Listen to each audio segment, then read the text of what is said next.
It's time now for the Sports Objective Podcast. No talking heads, just guys who love sports. Here's Dave Richmond. Welcome into the Sports Objective Podcast. I'm Dave Richmond along with the clown himself. Ladies and gentlemen, Kyle from the Grange Barber. What's up, man? What's going on, man? Here come the clowns, I guess. We ready. So, what's up, Bubba Rosenbaum? What's going on, guys? Just watching the end of the Panthers-Jags game. Gardner Minshew's had a heck of a game, but he just got stripped for the second time. Yeah, well, you got to be like those. Kyle and I listen to all those sports radio shows, and where you keep an eye on the game while we're reporting and let us know that Gardner watch on Gardner, I guess, and see if he is able to get the ball back and the defense gets the ball back for him, and like a thrilling last-minute heartbreak for the Panthers. I don't know. Yeah, last I had seen, Gardner was 21 out of 32 for like 312, 2 touchdowns, no interceptions, something like that. Terrible quarterback, right? He's terrible. Terrible. Didn't know. Clearly not division Gardner one quarterback means material. he's Let's bench him. Let's bench him and put in injured Thomas Zirk. Yeah, I remember our good friend Igo mentioned that. I saw that recently. I think it was a tweet, and I laughed really hard. I forgot about that. Well, another thing, you always heard about how Gardner wasn't very mobile, and then earlier this year against the Texans, he ran for 60 or 70 yards in a game. Yeah, well, look, Scotty Montgomery ran Gardner Minshew and Kurt Benkirk away. So, I mean, that's talent. I think you can say Scotty Montgomery had the talent to run talented quarterbacks away. And different things can happen. Just because a guy has a game where he runs for that kind of yardage doesn't necessarily mean he's the most mobile quarterback in the world. But with Gardner Minshew, I wasn't concerned about his lack of mobility for sure. He showed it last year at Washington State where he would improvise when the heat was on. Yeah, I mean, it was impossible for him to be successful here under Montgomery. I don't think Tom Brady could have been successful here under Scotty Montgomery, but thank God we ain't got to worry about that no more. Anyway, so guys, did y'all enjoy your college football Saturday? The Pirates obviously played Thursday night, so we had a full Saturday of watching college football. A lot of teams were off this week. You had Alabama and Clemson, the number 1 and number 2 teams in the nation, both off, along with a lot of other teams. A lot of teams off this past weekend. And there wasn't a lot of marquee matchups. It wasn't a very good Saturday for college football. There was some highlights. I think, Bobby, if we start in the American, you look Friday night, and you had there was 2 big matchups in the American this weekend, but you start Friday with UCF and Cincinnati up at Nippert Stadium, and it ended up being a 3-point win, 4-point win, whatever the score was, 27-24, I believe, for Cincinnati over UCF. But really, Cincinnati dominated the second half of that football game. Yeah, that was the game that Cincinnati, much has been made, and rightfully so, of the tremendous defense they've played over the last season and a half under Luke Fickell, and also the way they run the football. Michael Warren ran for a little over 130 yards, nearly 6 yards per carry, and they won the turnover battle 4-1. So that played a huge role in that game because Dylan Gabriel at UCF, that's what he threw for right around 300 yards, and didn't complete a bad percentage. I think he was something like 25 out of 45, but he threw those 3 picks, which were huge. And Desmond Ridder for Cincinnati, he didn't have great numbers in terms of yardage, but he was fairly efficient, and he had 2 touchdowns and only 1 pick, so that played a big role in that one. Yeah, Cincinnati's defense, man, is scary good. They'll knock you naked and steal your clothes. I'm telling you, they're tough. That game, it scares the hell out of me playing those guys later in the season. They're grateful. They're physical beyond belief. Yeah, that's certainly how we want the Pirates to look in the future in terms of the type of defense and the way they run the ball and stop the run. I talked about what Warren did, and in that game as a team, UCF was outrushed by Cincinnati 192-126. Yeah, and the night, score a touchdown there late in the fourth. You end up not getting the ball back. Cincinnati picks up the first down. They're able to run the clock out, and Bearcats pick up the big win. Interesting note, though, Cincinnati's lost their last 2 road games, on the road at Pitt and on the road at Cincy. And, guys, as we sit here, the American, I haven't looked at the polls today, but I know SMU was ranked. I know UCF was ranked. They'll probably fall out now, but Cincinnati will probably go in and be ranked. And Memphis was ranked in the coaches poll, so now they'll probably be ranked across the board after their win over Monroe yesterday. We got 3, and if UCF hung on, there's potential for 4 teams from the American in the top 25. Yeah, you look at Memphis and SMU; those are still 2 unbeaten teams. Like you said, Memphis is 5-0 and SMU is 6-0. And we'll talk about that SMU game in a minute. What a game that was, with them rallying from down 30-9 to take down Tulsa in triple overtime, 43-37. Yeah, I said, I thought Tulsa was maybe going to pull the upset in that game. And it was mainly because I know I knew Tulsa played good defense. Tulsa always plays SMU well for whatever reason. And I kind of thought SMU, first time in the top 25 since the Craig James era, people in Dallas actually paying attention to them. I kind of thought they may come out, not flat, but almost, I don't know the word I'm looking for, overwhelmed a little bit, and I think they did. And I think Tulsa was extremely focused and took the fight to them.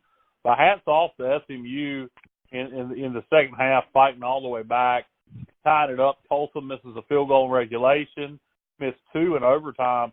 And, Bubba, there was one point in overtime where they actually stripped SMU, get the football, and all they need is a field goal to win it, and they missed the field goal.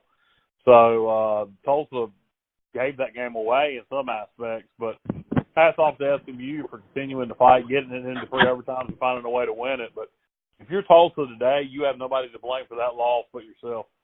Yeah, and Tulsa is 2-3 now. Obviously, they have a lot to prove and so forth under Philip Montgomery. So it'll be interesting to see how the rest of their season goes from here after suffering such a disappointing loss.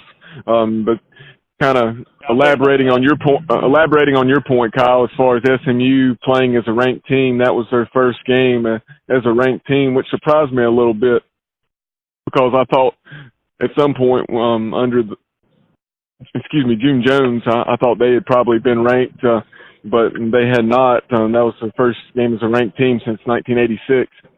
Yeah, no, June Jones had like one good year, really, if you look back. Something else about Tulsa. They're a very good 2-3 football team, but their schedule is brutal. The schedule the rest of the way is because the West of the American is so loaded. Their schedule is really tough the rest of the way. There's a couple games they're going to have an opportunity to win, and hopefully it's not East Carolina. I'm sure it's going to be interesting to see by the time they get here, last game of the year, how many wins they have. They are certainly capable of making it to a bowl game, but they're going to have to pull off a couple upsets down the stretch to do it because, Bubba, are you where you can pull up their schedule? I am. That's what I was actually pulling it up right now because I had read off Tulsa's schedule. Tulsa is You mean SMU? No, Tulsa. Tulsa to see what they've got left for the second half of the year. Yeah. Tulsa. Okay. Tulsa, they have just one second. Tulsa's remaining schedule this week, and they have Navy at home. Then they go to Cincinnati. Then they have Memphis coming to them. Oh, my God. At Tulane. Mm-hmm. And then UCF at home. Mm-hmm. Houston at home. Yep. And then they come to us for the finale. So yeah, that's what I'm telling you. I think they're a good team that can make it to a bowl. I just don't think their schedule is going to allow it. That's amazing. If they're going to get there, they've got to beat Navy. They've got to beat Houston. And they get full wins. They got to beat us. And they got to find a way to win one more. Yeah, they're good enough that I would not be surprised to see them win 2 or 3 of those games. But at the same time, And that's really rough. That's a challenging enough of a stretch. I would not be surprised if they've not won another game before they come to Greenville. You know, something else. It can start snowballing because when you're used to losing, then you start losing again, it can get your head. Yeah. And you know what else? When I see a schedule like that, what it tells me, and I know everybody thinks I'm a homer because I love East Carolina. But I definitely think you're a homer. Oh, thank you, Homer Simpson. But anyway, when I look at it, the American Conference, and I'm not Mike Oresco, but how can you not argue? How can you not argue that our conference, being the American, is a power league? How can you not argue that? It is, man. Our league baseball, is loaded. basketball, football. I mean, how can you not argue? Well, I was telling my Southern Miss friend James last night. We do a little pick'em between him and another friend of mine, as a USM fan, and I want to pick them again this week. By the way, between us three straight weeks, and he said you won it on the American game. They took Air Force to beat Navy and Army to beat Tulane, and I knew Navy and Tulane was going to win those games because I'm telling you, man, this league is loaded. This league right now, take Clemson away, we're as good as the ACC. So, I mean, it's not better. I mean, this league is a very tough league to get through, and it's a daunting task. And as far as the Golden Hurricane goes, if they don't beat Navy this weekend, I don't think they'll get to a bowl. They got to beat Navy, but now the problem is you got to get focused to stop that triple option coming off of a heartbreaking loss to SMU.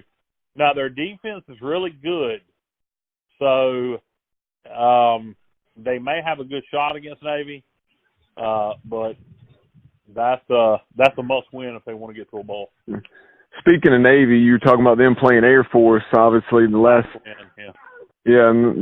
last few years, that's what Army's had Navy's number, and then that's what Navy hasn't been winning the Commander-in-Chief trophy the way they had been in years prior. But Malcolm Perry led the comeback yesterday, and then Navy had been in control for a lot of that game, and then Air Force scored something like 16 unanswered, and then Malcolm Perry had the go-ahead touchdown with a little over 20 seconds to play.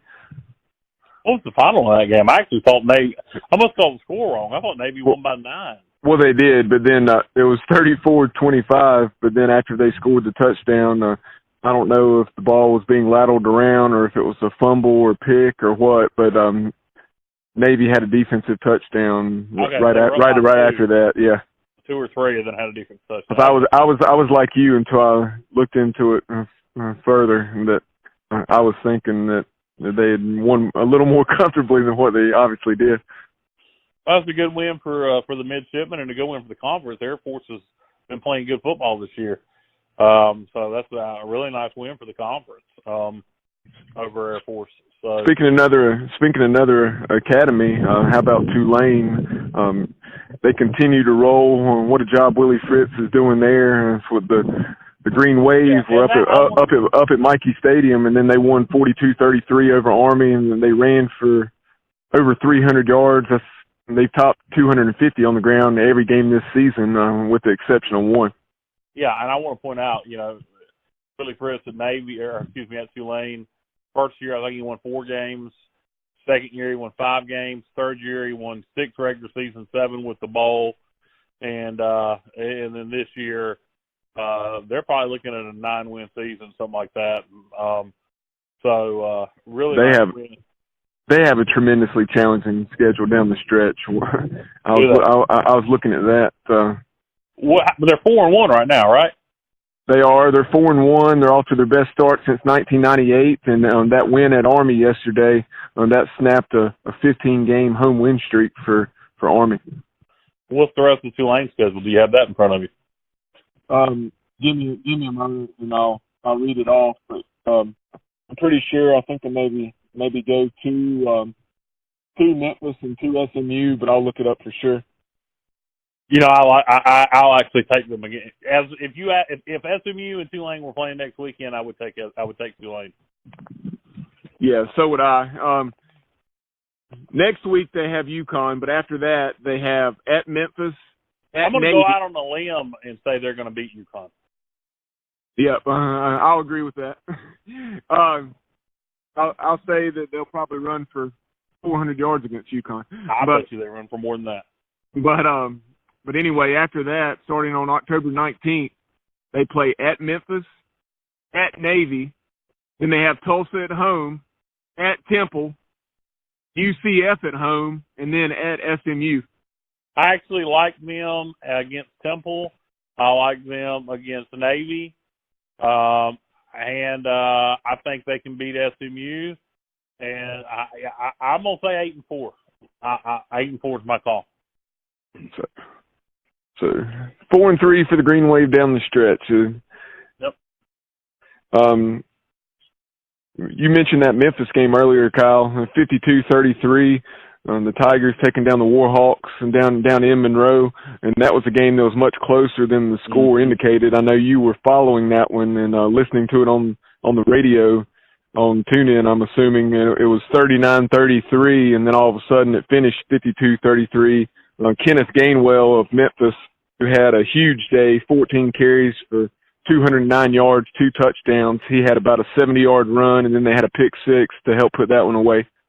Yeah, I was actually I was watching it on ESPNU, and then me and my wife went to go get dinner, and I was watching it on ESPNU on my ESPN app in the Jeep, and then we went to the restaurant.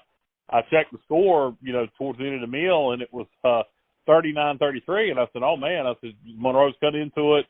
I said, I get done eating, go out to the Jeep and watch the rest of it on the way home, and I get on, turn it on to watch the rest of it, and suddenly it's 52-39, literally in a matter of seconds. And how did you say that happened, Bubba? I asked you. You said it was Tulane scored and they got a pick six right away, right? Yeah, in a matter of probably no more than 20 or 30 seconds. Kenneth Gainwell of Memphis had a 68-yard touchdown run, and then they had a 35, 40-yard pick six. Yeah, because it was literally 5 minutes later, and I was like, what in the world happened? So, anyway, nice win, actually. That doesn't sound like much, Memphis beating Monroe, but Monroe's a pretty good football team, almost beat FSU. The top half of the Sun Belt's the Sun Belt ain't what it used to be. You used to see a Lafayette or whatever, and you'd think easy win. I think Appalachian, sometimes I think having a team to chase is good. I think everybody kind of chasing Appalachian, extra exposure for the Sun Belt on ESPN with their weeknight games on ESPNU, and then all the rest of their games on ESPN Plus. You got App, you got Monroe, you got Lafayette, Arkansas State, Georgia State. There's some good teams in the Sun Belt. Yeah, there really are, and we'll talk more specifically about the Sun Belt here in a little bit. Before we move on from the American, the only game that I don't believe we've referenced thus far is USF up at UConn. Charlie Strong and the Bulls were in desperate need of a win. They improved to 2-3 with a 48-22 win over Randy Edsall and the Huskies. Yeah, and ran for over 300 yards in that game. I don't know if South Florida's a little better than what we thought they were, or if UConn's just as bad as they were last year. I think it may be some of both. I think South Florida may be a hair better than what we thought, and I think UConn's just as bad as they were last year. Maybe a little bit better, but UConn was the worst FBS team I'd ever seen last year. They were just trying to, and really, Bubba, I say that, and people are going to chuckle. They had the worst defense statistically in the history of FBS football. Yeah, they did, and we had obviously seen a couple of the worst defenses in the history of in FBS. Back in 2010, Russ' first year, that one was pretty bad, right around 40 points a game. Yeah, we still won 6 games. And we found a way to win 6 games thanks to Dominic Davis and that offense, and then Lincoln Riley. Yeah, and then I guess the other one would have been in Scotty's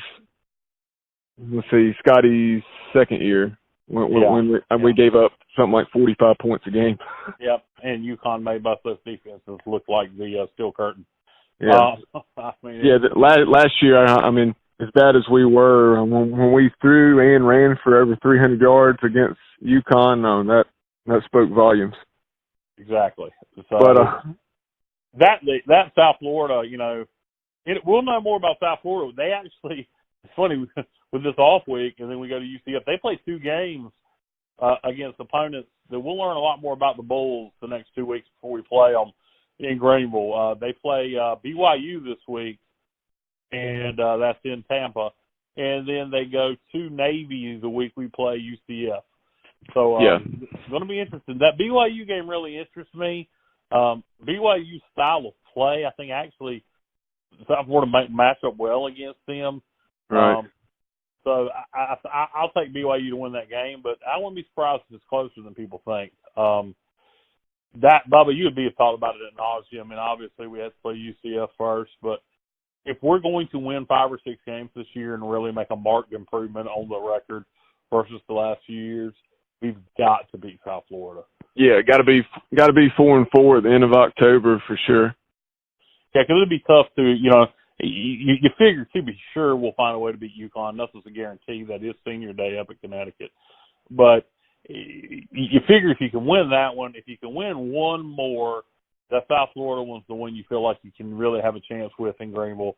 That would put us at 5 wins. And then you never know, man. If we're sitting there 5-6 with Tulsa coming to town Thanksgiving weekend, I just want the opportunity. Right. Yeah. If we can get it to that point, and especially like you said, with the tough slate that Tulsa has between now and then, you never know what their psyche's going to be like. They, depending on how they've fared between now and then, they could be, they could have an interim coach. Who knows? Philip Montgomery could have already been ousted, but we'll see. You never know. You never know. They could be coming in there 2-9 or 3-8 and having already made a coaching change. Yeah, and I tell you what, our schedule's not easy down the stretch either. Obviously, South Florida is going to – I think that's a pretty even matchup, actually. And then UConn, you figure we're better than. But we got to play Cincinnati, top 25 team, SMU, top 25 team, and UCF, top 25 team. So we got 3 really tough games down the stretch, and then 2 games that you feel are very winnable, and then a Tulsa team that I think if they played us right now would handle us. But by the end of the year, who knows? You want to move on and talk about the other games of regional interest, like some of the ACC games? I know NC State and Wake Forest did not play this week, but you had North Carolina going down to Atlanta, and they took care of Georgia Tech like I expected them to. Georgia Tech's awful. Yeah, and Georgia Tech's not very good to say the least, especially on offense. And Sam Howell had a huge day for the Tar Heels. He completed at least 65+% of his passes for close to 380 yards and 4 touchdowns. And Georgia Tech, like you said, and they're 1-4 and very much an extreme work in progress under Jeff Collins. And there were several great finishes, even though it was a light day in the ACC. Another one close to home, you had Duke rallying from a 26-3 deficit, and then they ended up falling right at the very end, 33-30 to Pitt. Yeah, I never turned it back over there. I saw Pitt was blowing them out at halftime, and I never flipped it back over to the game. I started, watching Tulsa and SMU and some other things, and I never put it back over there. And I wish I would have been able to see the end of that, but they rallied back, and then Pitt ends up winning it in the end. Pitt's looking pretty good this year. They're gonna challenge for that division title again with UVA, and another one I didn't see this one either, Bubba. Louisville sounds like they pulled off a last-second win over Boston College, or at least it was a close game. Yeah, they did. They kicked a 41-yard field goal with just over a minute left to win 41-39. So there you have Game 5 for Scott Satterfield, and the Cardinals are 3-2, and they've already topped what Petrino and company did last season. Yes, Satterfield off to a good start. Well, we have some talent to work with. I don't know what the hell happened with Petrino. I think it was just outside looking in and then hearing what they said, like on that Notre Dame broadcast and season opener. They had some real culture issues there in terms of the interaction between the coaching staff and players, and they're just talking about Coach Satterfield and this staff, how much things had improved in that regard, because just the lines of communication, like you didn't have players going into the coaches' offices on a consistent basis to have those conversations you need to have and so forth. So I think there were some real foundational things there, more so than the talent. Yeah, I know, because I watched them last year and I thought they had talent. One other thing I wanted to point out about that Pitt-Duke game that I didn't get to mention, there were combined 10 turnovers in that game, and Duke rallied, like I said, from down 23 despite having 6 turnovers. Good Lord. Yeah, they threw 3 picks and fumbled it away 3 times, and then still had the opportunity to win that ball game. Pitt scoring with 38 seconds left on a 26-yard touchdown pass to win it. Do you remember the UCF East Carolina game in 2007 where UCF just started turning the ball over on every possession? Yes. I also remember a game that we found a way to win against UAB. Was that in 2011? Yeah. We turned it over 7 times and won. Yes. UAB was awful that year. Gosh. And we played, I remember being so aggravated with that game. The first home game or second home game of the season. And I know UAB was terrible. And we barely won that game because we turned it over 7 times. It was unbelievable. But the UCF game in 2007 was a blast. They started to just fumble after fumble. But a little bit about that UCF game that you're referencing. I remember Chris Johnson was at the opening kickoff of the second half, and he took it to the house. Yep. And then I also remember him catching a swing pass or screen pass on the south side and taking it toward the boneyard. What's now the boneyard? Obviously the boneyard wasn't around back then, but he took that about 80 yards to the house. He when he caught it, it looked like the UCF defender had an angle on him, and then he took it to the house, outrunning folks the way he so often did. Yeah, and I think about that, and then we'll get back to the scores, and I wonder, obviously you ain't going to find a Chris Johnson every day. But, there's no excuse for our skill position right now not to have more speeds to make some big plays. There was some misses in recruiting the last few years at the skill position, and to me there's no excuse for that. But right. Anyway. That's something that Donnie Kirkpatrick and this staff talked about back throughout camp. They didn't dwell on it, but they just matter-of-factly mentioned it, just saying that that's one of the concerns they had, and the way explosion plays, those chunk plays may be tough to come by because of that. Yeah, and I think that's one of the big things that's holding back our offense, and people aren't realizing it. Before we move on from the ACC, I know a game that you mentioned earlier off the air. Or Miami. Yeah. Miami and Virginia Tech, the Hokies had a 28-0 lead, and then all of a sudden Miami under N'Kosi Perry, quarterback that threw for more than 400 yards and 4 touchdowns after Williams had thrown 3 picks. What a job by the Hurricanes, but the Hokies found a way to pull it out. Yeah, disappointed to see Miami couldn't find a way to win that one. You come all the way back, get it all the way down to the 10-yard line, get 2 shots from the 10 to try to win it there at the end or tie it there at the end, and can't get it done. I was aggravated. I was normally used to Bubba. We all be pulling for the Hokies, but things have changed in that relationship, and so I'm just disappointed to see that the Canes didn't come back and win it. But congratulations, I guess, to Virginia Tech, and that was a win they needed desperately. And I kind of thought, looking at the rest of their schedule, I kind of thought Miami was going to win that one and get on a bit of a roll. And not so much. Yeah, that's when I saw that one, actually saw a decent amount toward the end of that game once I saw the comeback that had occurred. But the Hendon Hooker for Virginia Tech, new quarterback the Hokies were playing, not great numbers. He was 10 out of 20, but 184 yards. He took care of the football, 3 touchdowns, no picks, and then he had 16 carries for 76 yards as well. So not a bad first performance, or at least in a starting effort for that young man.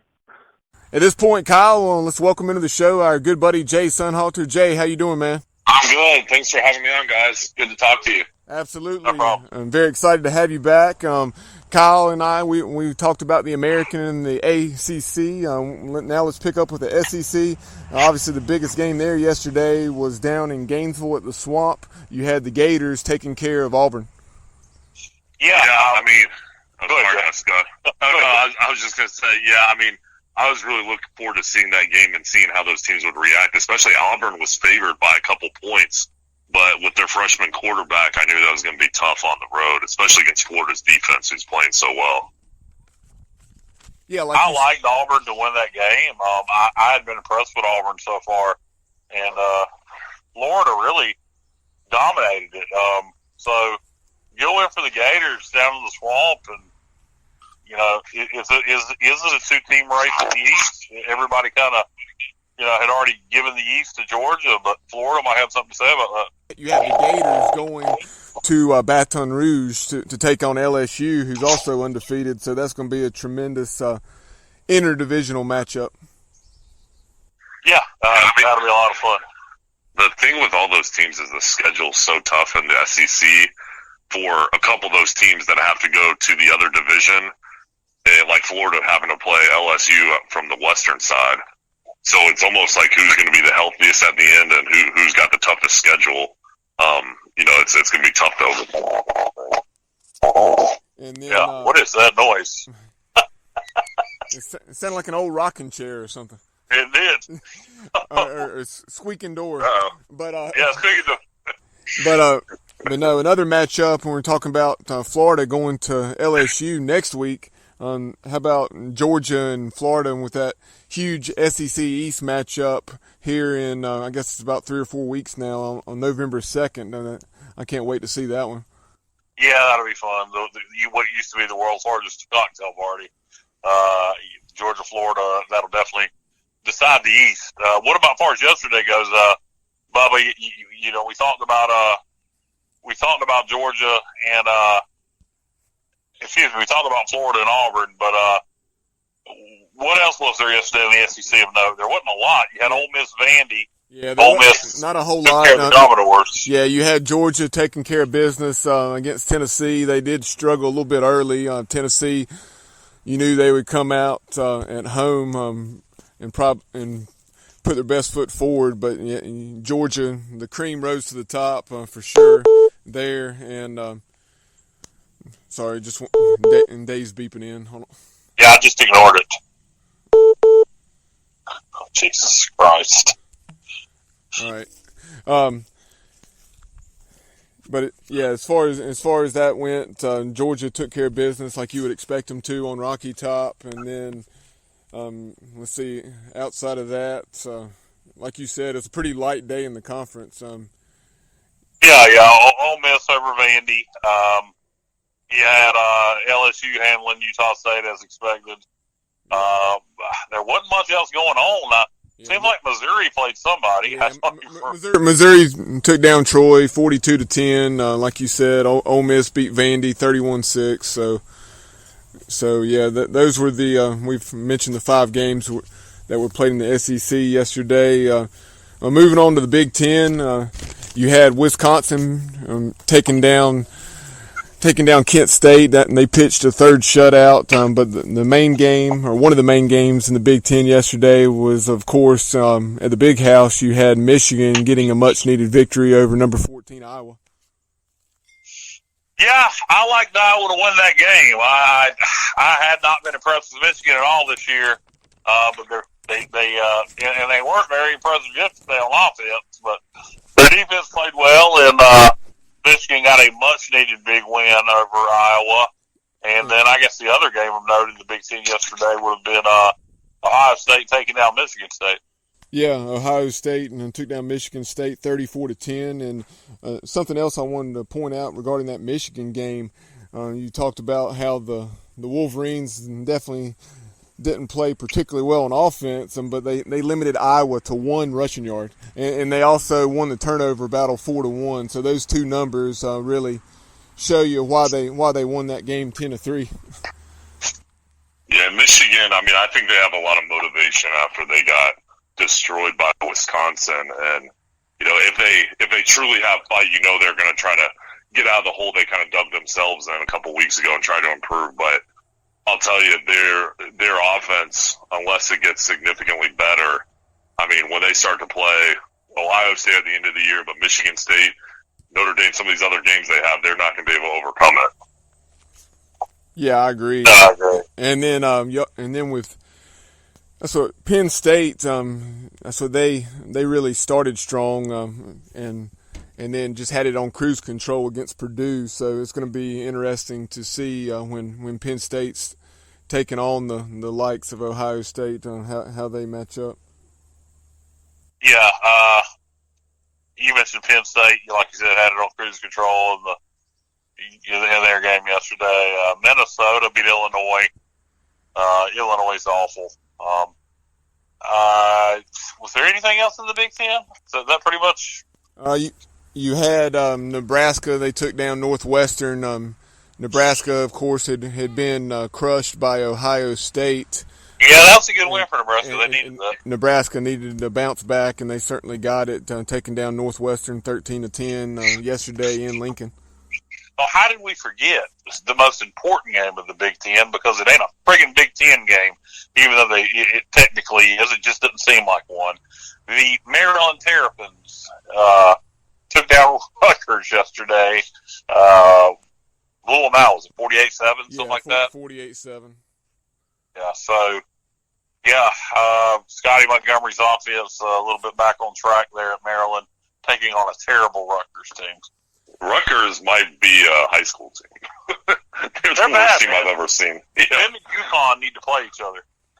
Yeah, that would be a good matchup for one of them to build some confidence and get a win. Pillow fight. But Rutgers, pillow fight. Rutgers already fired their coach, so. Yeah, a lot of rumors that Greg Schiano is going to go back and be the head coach of Rutgers again for next season. So, yeah. They may have him join here next week. Thanks. Wouldn't be bad. Any worse. Yeah. And before we move on from the Big Ten, guys, I mentioned Wisconsin, how obviously not the toughest of schedules, although they did take down Michigan a couple weeks ago, 35-14. The Badgers, and they're sitting there undefeated, and they I think next week they play Michigan State. I definitely expect them to take down Sparty, although that could definitely be a game. And then you have them traveling to the Horseshoe on the last weekend of October 26th, to take on the Buckeyes. Yeah. So, I wasn't paying attention to what you said, so I don't know. I just think Wisconsin. Yeah, no, but I just think Wisconsin and Ohio State are ahead of everybody else right now. Yeah, Wisconsin's good, man. In terms of Ohio State, in fact, how good is Ohio State when you think about it? They handled Michigan State yesterday, in dominant fashion. And then you look at Cincy. Cincy, destroyed Marshall a couple weeks ago, shut them out basically. And then last week they beat UCF, and Ohio State beat Cincinnati like they were Gardner Webb.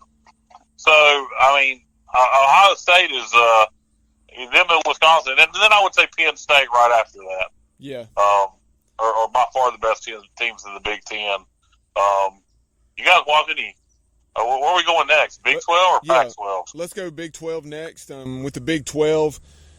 You have we were talking about the world's largest outdoor cocktail party, and as it used to be known as, I referred to the Red River Shootout instead of the Red River Rivalry, as they like to call it now, to be politically correct. But anyway, you have that matchup between Oklahoma and Texas looming next week.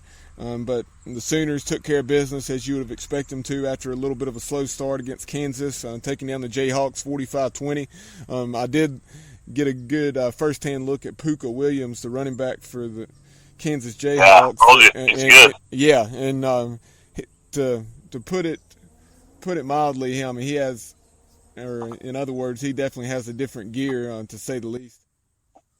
Yeah, I love watching that dude play, man. And Kansas just needs a few more pieces to put around him, but he's good. And they were, they didn't get embarrassed by Oklahoma yesterday. Les Miles is making his his presence known in year one. The nice win over Boston College. They haven't been getting blown out by people. They've been competitive. Oklahoma ended up winning yesterday. What was it, like 48-20 or something like that? Yeah, 45-20, Oklahoma won, and then you had Texas up in Morgantown. They took care of business against the Mountaineers, 42-31. Of course, those two programs had that crazy game last year down in Austin where Will Greer, I believe it was scoring on a 2-point conversion to win it. So now you had Texas returning the favor this year in Morgantown and setting up the matchup next week with undefeated Oklahoma and one-loss Texas. Yeah. Go ahead, Jay. Oh, no, that's going to be a great game. I mean, and with Texas going on the road at West Virginia, I know West Virginia's maybe not as good as they have been in some recent years, but that's kind of a trap game in Texas.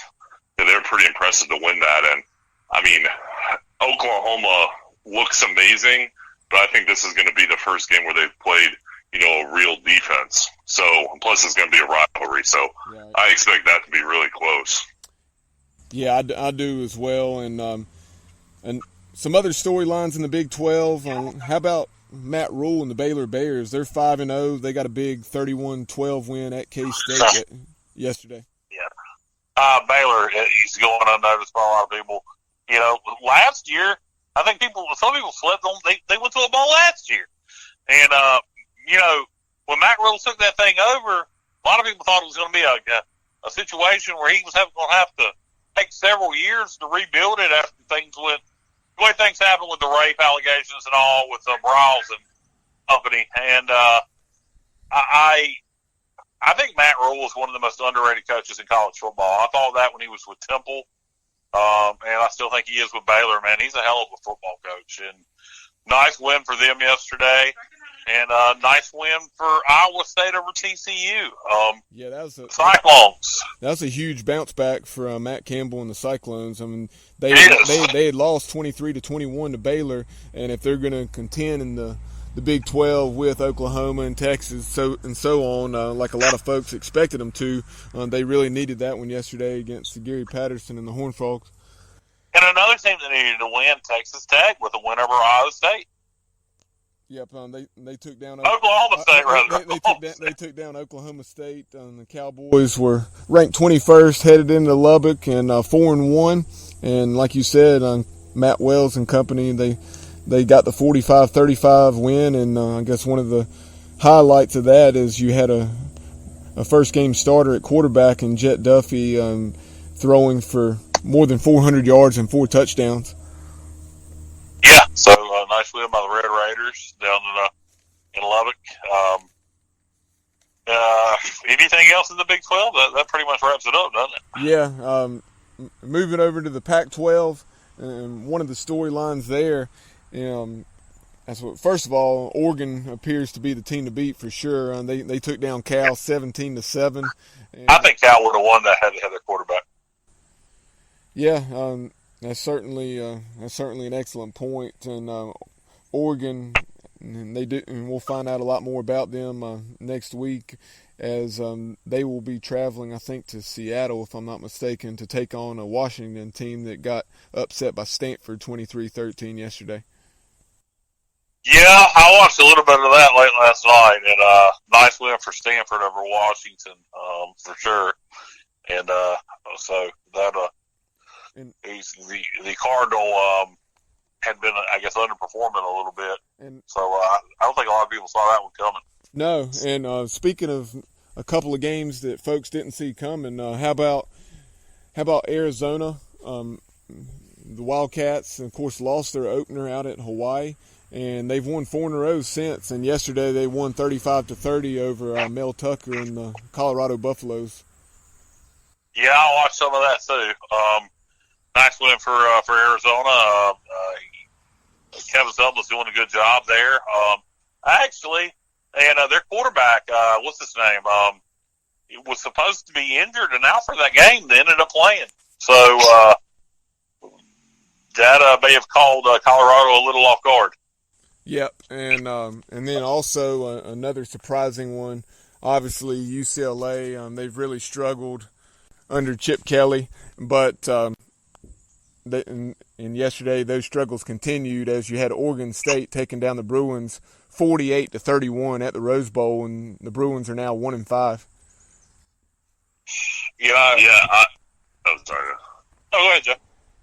No, I was just gonna say I can't believe. I know they're very young and their schedule's been pretty tough, but I can't believe they've had that much struggles there with Chip Kelly, because I know people maybe didn't like him in the NFL, but I mean he was amazing at Oregon, and I mean they looked good in that Washington State game when they came back, but pretty much everything else they've been pretty pathetic.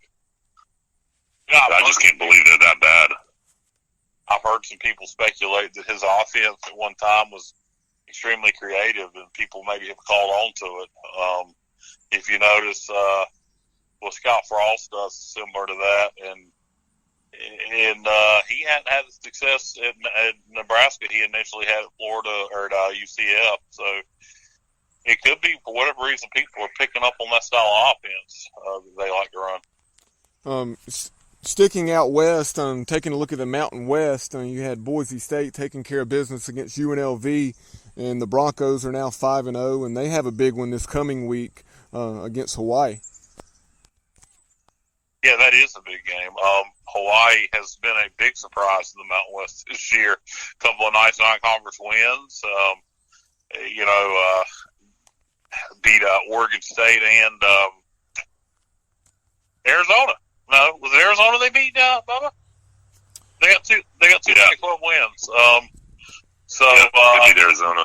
Beat Arizona and Oregon State, yeah. And then Hawaii. I tell you what, where's that game at? Boise and Hawaii. That game is at Boise, and then the following week, Boise has to go to BYU on October 19th. So the next couple of weeks, obviously that's a non-conference matchup against BYU, but the Broncos could very well be challenged these next 2 weeks.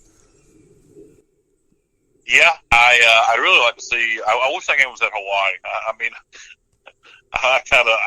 If that game was at Hawaii, I would take the Warriors to pull off the upset. But it being in Boise, Hawaii can still do it, man. I think Hawaii is legitimate.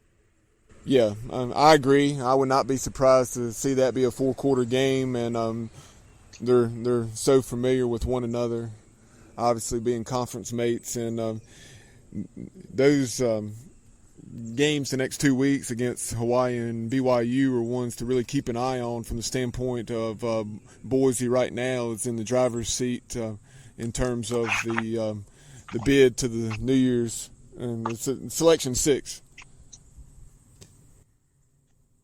Yeah, absolutely. I mean, for the New Year's Six Bowl. Yeah, New Year's Six Bowl. Excuse me. Yeah, Boise is right there. Yes, is definitely one of the top candidates for that, along with several teams in the American. So, sorry, go ahead. Something else in the Mountain West, Colorado State, and their struggles continued. They fell yesterday to San Diego State. The Aztecs are now, I think, 4-1, if I'm not mistaken. But the Rams are 1-5, and after 3 straight 7-6 seasons to start Mike Bobo's tenure there, and they went 3-9 a year ago, and like I said, 1-5 now. So it's going to be interesting to see where things go with Coach Bobo. Yeah, it will. I would imagine Bobo's in the hot seat. When I wonder, McElwain had a lot of success at Colorado State before he went to Florida, and is doing pretty well year one of Central Michigan. Yeah. Huge win for them over Eastern Michigan yesterday. If they end up going something like 8-4 at Central Michigan this year, I wonder if Colorado State would try to bring McElwain back home to Colorado State. Yeah, you actually created a nice segue for me, Kyle, because that was what I was going to bring up next, is because I had seen that result, that sound victory that the Chips had over Eastern Michigan yesterday, and that didn't surprise me so much that they won, but how they won, the fact they won by about 4 touchdowns. And like you said, McElwain, granted Miami has kind of been pretty mediocre, but still for Central Michigan, the way they've been down the last couple years to take Miami to a 17-12 game, that's why it didn't surprise me so much that they were able to have that mild upset over Eastern Michigan. I haven't even been down, but they got a lot more talent in Central Michigan. Right, so exactly. He outcoached their coaching staff and got his guys to play up to have a chance to almost pull that upset. And then they beat Eastern yesterday, and Eastern was rolling, So nice win by the Chips. And, Coach McElwain, like I said, it'll be interesting to see if Colorado State tries to bring him back home. Anything else in the MAC yesterday of note? Not really. I know we talked there was. Ohio beat Buffalo in overtime. That's the score I was going to mention, because Ohio is a lot of people's favorite in the MAC, or one of the favorites, and so that was of note, them knocking off Buffalo. Toledo beat Western Michigan. That's a big win in that division. Toledo and Western Michigan arguably were the two favorites in the West. Yes, and that's the same Rockets team that, of course, took down BYU a couple weeks ago. So you expect Toledo to be right there, and it appears that's going to be the case for sure. Yeah, the Rockets, Matt Campbell. Is that Matt Campbell? Yes, that's where Matt Campbell was before Iowa State, and that's right. Yep. Jason Kendall now. Yes, that's right. And so the Rockets with a big win there in the MAC West, and Northern Illinois lost to Ball State. I don't think they made a very good hire. And then what we got left, man? Conference USA and the belt. Conference USA, and you had UAB taking care of business yesterday. Oh my God, that game would never end. Weather delay. That game started at like 7 o'clock and was over with around 2 a.m. Yep, and I think it was 35-20, if I'm not mistaken. I think that's right. Yep, UAB was the winner over Rice. Bill Clark and the Blazers, they did have that. I think it was a 2013 loss to Western Kentucky, but they're 4-1, and again, we've talked about it. What a remarkable job he's done there. And didn't you say, Kyle, that the Blazers have not lost a game there since they started football back? They have not lost a home game in Legion Field since they brought back the program. Yeah. Jay, what did you want to say about Bill Clark? I did one of their games 2 years ago. So, during the week we had to interview him and just the preparation and stuff. And he's a top flight coach, and he's somebody that is going to have a bright future if he ever wants to leave. But what he's done at that program is amazing, just as far as building it up from nothing. And then the excitement down there, because I remember playing down there, there'd be nobody in the stands. And, now there's actually excitement around the program and people are supporting it. But he's a legit football coach. Yeah, he's done a hell of a job, to say the least, UAB. And I would imagine we'll be getting a Power 5 job at some point. Other games of note at CUSA yesterday, ODU lost to the team that's leading the East, Western Kentucky, 20-3. I watched some of that game. ODU had their chances, particularly in the third quarter, and just did not take advantage of opportunities. And that was a game. Obviously, we knew from having played them the previous week that the ODU offense is very much a work in progress with Stone Smart, the JUCO transfer, and they had it seems like maybe a running back and a receiver beat up, and they did not play in our game against East Carolina. But that offense was held to something like 170 yards of offense yesterday. Yeah, not very impressive offensive numbers from the Monarchs. And Western Kentucky, like I said, they're leading the East. I think Florida Atlantic is going to have something to say about that. But early in the year, Marshall was looking good, and they get destroyed by Cincinnati, and then Middle Tennessee beats Marshall convincingly yesterday. Yeah, that's what that Marshall offense I saw, like you said, was like 23 or 24-13 yesterday against Middle. Yep. So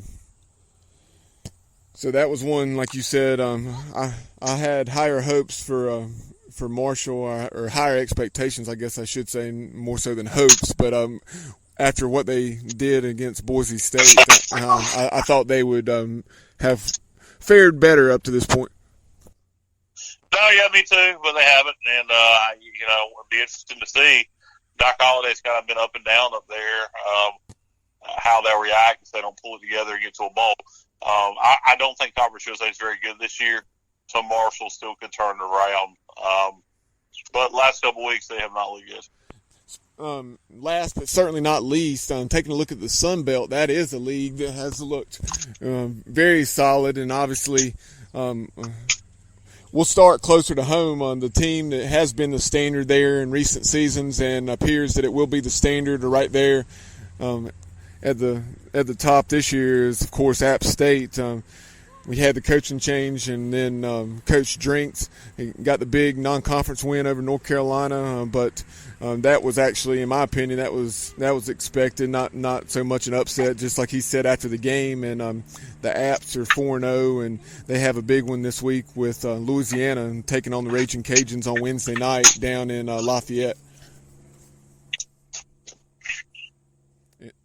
I'm sorry, Bubba. Yeah, App State, Lafayette. Wednesday night, ESPN primetime game with everybody watching on Wednesday. We're no competition, obviously, on a Wednesday night. And I love these midweek games, man. Some people complain about them, and I guess I'd be complaining about it if East Carolina was playing in it. But App and Lafayette, what else are you going to watch on a Wednesday night? But I agree. I mean, I'd rather have something on a Wednesday or Tuesday night than nothing. I'd rather have football every single night. Yeah, me too. Exactly. At least have the option to watch it. Otherwise, you just turn it to like NFL Network or ESPNU and watch a rewind of the games this past weekend. So at least that's get a good something game, man. Appalachian Lafayette is a great game. You're talking about potentially the conference championship game being played right there, on a Wednesday night in October. Well, and I was talking to you guys off air just about some teams and these guys having guys that are NFL prospects. Appalachian State, I did one of their games last year, broadcasted it, and they've got some they've got some guys that'll play in the NFL that's young talent. So they recruited and developed really well up there. But they've got, they're well coached, but they've got talent. So it's not like a surprise when. Yeah. Surprise to everybody in Chapel Hill. Right. Well, they're always surprised. How dare these boys from the hills come down here and beat us? Yeah, Jay, a funny story kind of along the lines of what Kyle was saying. I had several of my App friends say that day when they were walking out after the victory that some of the Tar Heel fans said that they were just appalled by how loud and boisterous the App State fans were. How dare you cheer loudly for your team in our stadium? We're going to have to get our special security guard Bronson Simmons after you. They have a noise ordinance over there. You can't be too loud. Jay, do you happen to know Bronson Simmons? No. Next year, no, he's a good guy. Next year, we're going to have to buy tickets in the upper club so we're not exposed to fans like these Appalachian State fans. And, no, we don't want to be around them. And for our listeners, I'm obviously joking with how I say that. That's a pet peeve of mine. Just like Eastern Carolina folks, I believe Kirk Herbstreit is who it was that said Appalachian State instead of Appalachian State. Yeah, a lot of people do that. It's not as bad as Eastern Carolina. It's just a mispronunciation of a region. But I imagine it gets on their damn nerves. So, but also, I still don't get how people can call it Eastern Carolina, especially when it's their job to announce it or know that. Well, I think some it's like calling Southern California South California. I think that's not the name of it.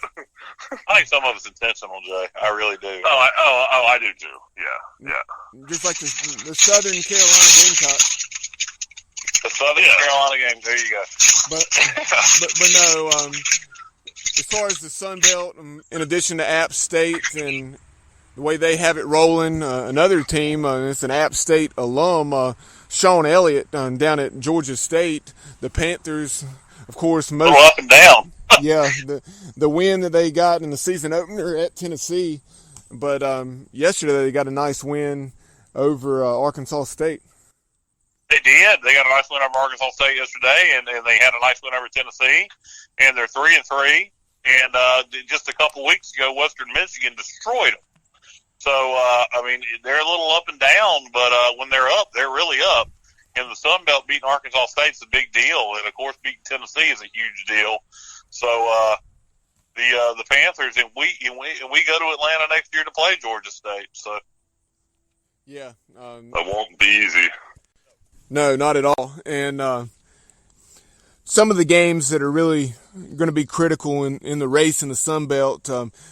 We talked about App State playing Louisiana this year. Louisiana is 4-1. Their lone loss came in the opener, 38-28 at Mississippi State, and they're averaging right at 45 points a game. So they've been tremendous under Coach Napier and getting that program built back up. ULM has to go to Boone, and that's a ULM team we've seen is pretty capable. Even though they don't have the best of records, they nearly won in Tallahassee and lost in overtime to the Seminoles.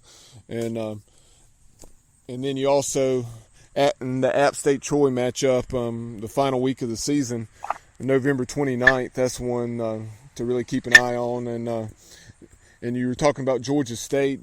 App State has to go down to Atlanta to take on those guys at the former Turner Field.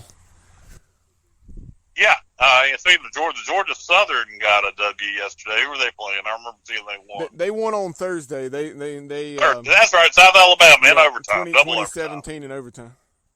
Yep, that's right. But Jay, is there anything else regarding this week's games? Not necessarily about the Sun Belt, but just anything that stood out to you in general, whether it's a team or an individual? Yeah, off the top of my head, no. Jay, what about you? I think, like, starting next week, we're going to learn a lot about all these teams because the game's coming up. This is the first weekend where there's a ton of good matchups. You got Texas, Oklahoma, LSU, Florida, Southern Cal, Notre Dame.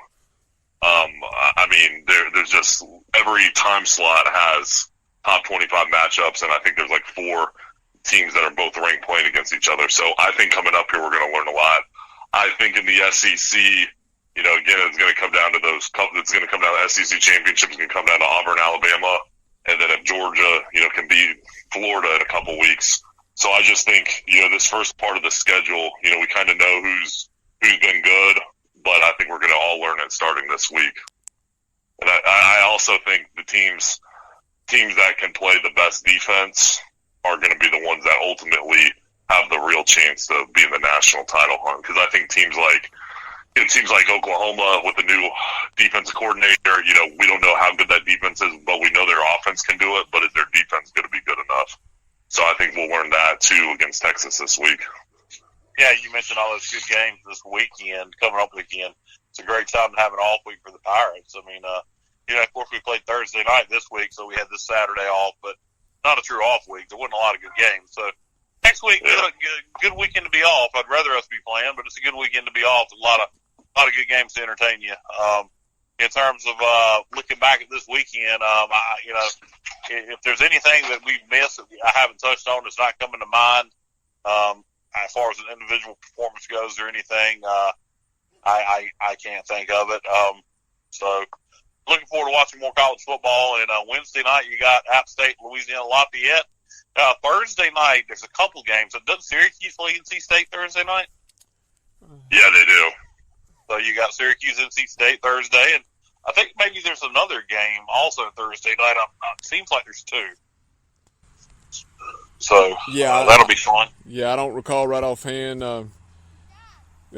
It's a Sun Belt game. It's Texas State and UL Monroe.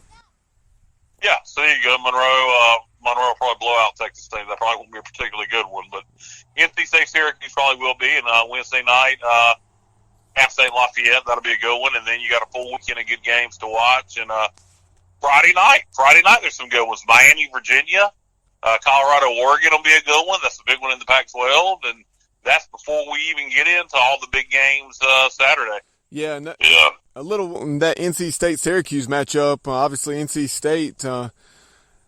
That's a team that's coming off a loss down in Tallahassee, and then Syracuse. Yeah, they're 3-2, but when they've played the better opponents on their schedule, and maybe not even necessarily the better opponents, and like that ugly loss they had at Maryland. 2 3-2 teams that really need this one. Yeah, absolutely, Bubba. I think one game under the radar in the AAC next weekend is going to be Memphis at Temple. Yeah, I agree. That's a good one. And there's another one. Hold on, I just saw it. I'm looking here at the schedule right now.